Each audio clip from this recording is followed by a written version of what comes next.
There is a photograph of you as a child, maybe 3 years old, big eyes, messy hair, probably covered in something. And here is the uncomfortable truth about that photograph. The person in it is not you, not in any meaningful biological, neurological, or psychological sense. You share a name, you share a body plan, but the actual matter that made up that child, every atom, every cell, every neural connection, is almost entirely gone. Replaced, rebuilt, over and over again, while you weren't paying attention.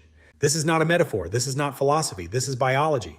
And once you understand the mechanism behind it, it raises a question. Is there even a you at all? Most people have heard the 7-year claim. Every cell in your body replaces itself every 7 years. But the reality is stranger than the bumper sticker version.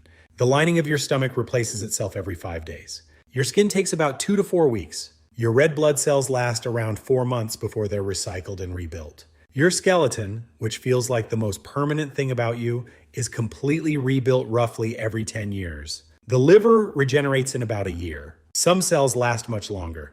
The neurons in your cerebral cortex, many of those are as old as you are.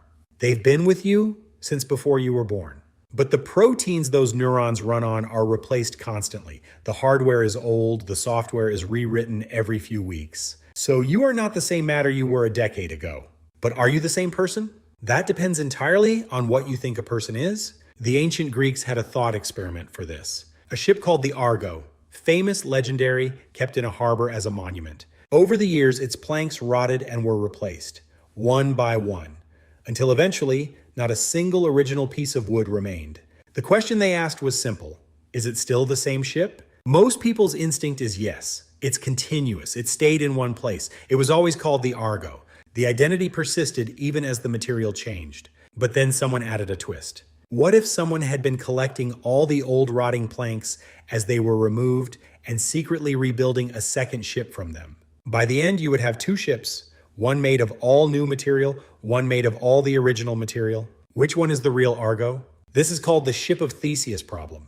Philosophers have been arguing about it for 2,500 years, and your body is living it in real time? But the physical question, the matter question, is actually the easy one, because there's a second layer to this that goes much deeper. In 2008, psychologist Dan Gilbert at Harvard ran a study. He asked thousands of people to describe how much their personality had changed over the past 10 years, and predict how much they expected to change over the next 10 years. Everyone consistently underestimated how much they had already changed, while simultaneously being certain they were done changing now. Regardless of age, whether people were 18 or 68, everyone did this. Gilbert called it the end of history illusion. The sense that the person you are right now is the finished version, that the changes are behind you, not ahead. But the data said something different. The people who were certain they were done changing at 30 had changed just as dramatically by 40. We are always changing, we just can't see it from the inside. And here's where it gets genuinely strange. Because your memories, the things that feel like the evidence of your continuous self, are not recordings. They are reconstructions. Every time you remember something, you are not playing back a file. You are rebuilding it from fragments, using your current beliefs, your current emotional state, your current understanding of the world. And every time you rebuild it, you alter it slightly, the act of remembering changes the memory. This was demonstrated clearly in a landmark study by psychologist Elizabeth Loftus in the 1970s. She showed participants footage of a car accident and then asked them questions about it. One group was asked how fast the cars were going when they smashed into each other. Another group was asked how fast they were going when they contacted each other. Just that one word difference, smashed versus contacted. The smash group remembered the cars going significantly faster. And a week later, they were significantly more likely to remember seeing broken glass at the scene.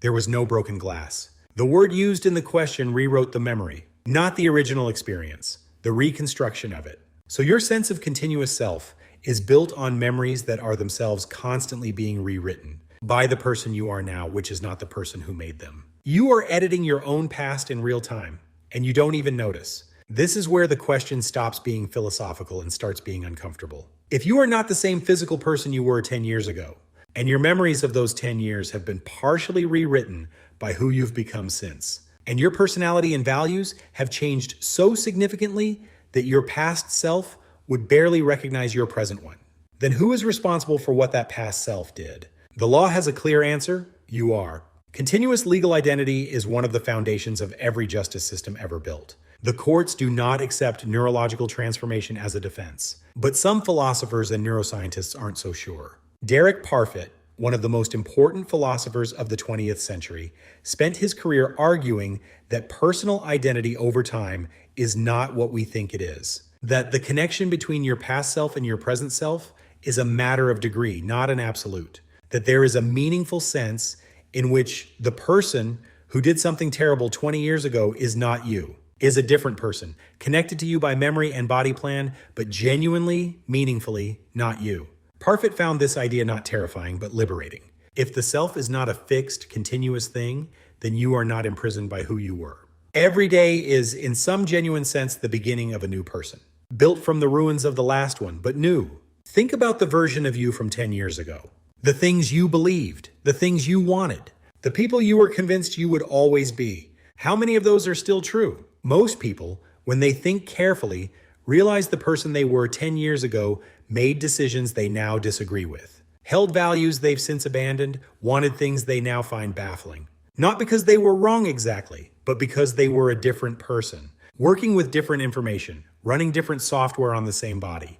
And here's the part that should actually change something. The version of you that exists 10 years from now will look back at the person you are today the same way. We'll see the things you're certain about right now as the limitations of a person who didn't know yet what was coming. You are not the finished version. You have never been the finished version. The self is not a destination, it's a direction. The continuity is not in the matter. It's not in the memories, which are rewritten. It's not in the personality, which changes. It's in the story, the narrative we tell about ourselves. The thread we draw between who we were and who we are and who we intend to become. You are not the same person you were 7 years ago, literally, but you are the author of the story that connects them. And that story, the act of telling it, revising it, continuing it, that might be the only kind of self that has ever existed. The child in that photograph is gone. Every cell that made her, every neural pattern that held her thoughts, gone, replaced, rebuilt into someone who has since been rebuilt again. And yet, you look at that photograph and you feel something. Recognition, tenderness, something that functions like memory even when the brain that made those memories has been rewired a dozen times since. Maybe that feeling is not evidence of continuity. Maybe it's something stranger. Maybe it's the present version of you reaching back through time toward a person who no longer exists, finding something there that still feels like home. You are not the same person you were, and you never stop being you.